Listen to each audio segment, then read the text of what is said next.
name is Sofia binti Abdul Aziz, and I will be talking about treatments for speech disorders, specifically stuttering and apraxia. So first of all, we should know that treatments for stuttering and apraxia differ between adults and children. So first of all, let's talk about treatments for stuttering.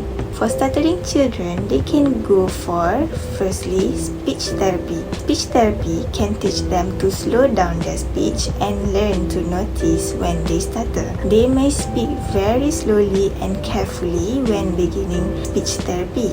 Over time, they can work up to a more natural speech pattern. Second of all, electronic devices. Many electronic devices are available to improve fluency. With one device, they will hear delayed feedback that requires them to slow their speech, or the speech will sound distorted through the machine. Another device copies their speech so that it sounds as if they are talking along with someone else.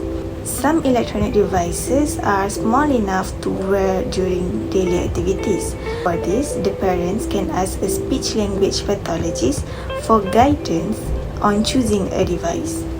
Third of all is cognitive behavioral therapy. So this type of mental health therapy, also called psychotherapy, can help them learn to identify and change ways of thinking that might make stuttering worse. And lastly, if you are a parent of stuttering children, you can practice parent-child interaction. Practicing techniques at home with your child is a key part of helping your child cope with stuttering, especially with some treatment methods. Follow the guidance of speech-language pathologists to decide on the best method for your child. Now for adults, stuttering in adults is usually neurologically ingrained, which requires more cognitive and behavioral interventions.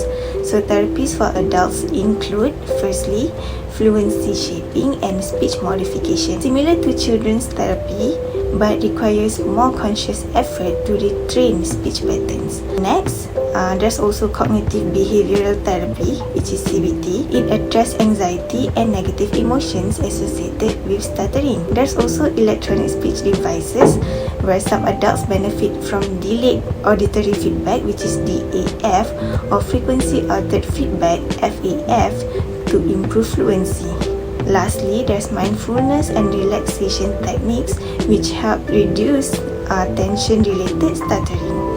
Now, let's move on to treatments for apraxia. For children, we can do speech drills, where your child's speech-language therapist may ask your child to say words or phrases many times during a therapy session. There's also sound and movement exercises, where your child may be asked to listen to the speech-language pathologist and to watch the speech-language pathologist's mouth while speaking a word or phrase. By watching the speech-language pathologist's mouth, your child sees the movements that go along with the sounds. Next, we can do speaking practice, where your child will likely practice syllables, words and phrases rather than isolated sounds.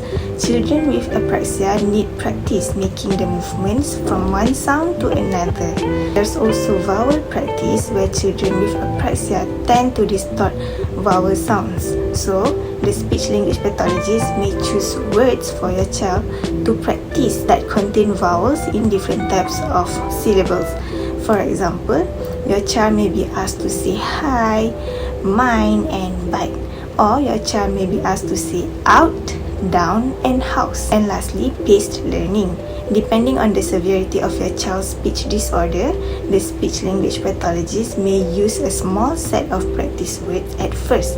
The number of words for practice will likely be gradually increased as your child improves. Lastly, treatments for adults with apraxia. Speech-language pathologists can work with them to improve how they say sounds and put sounds into words. So treatment will focus on getting their muscles to move correctly.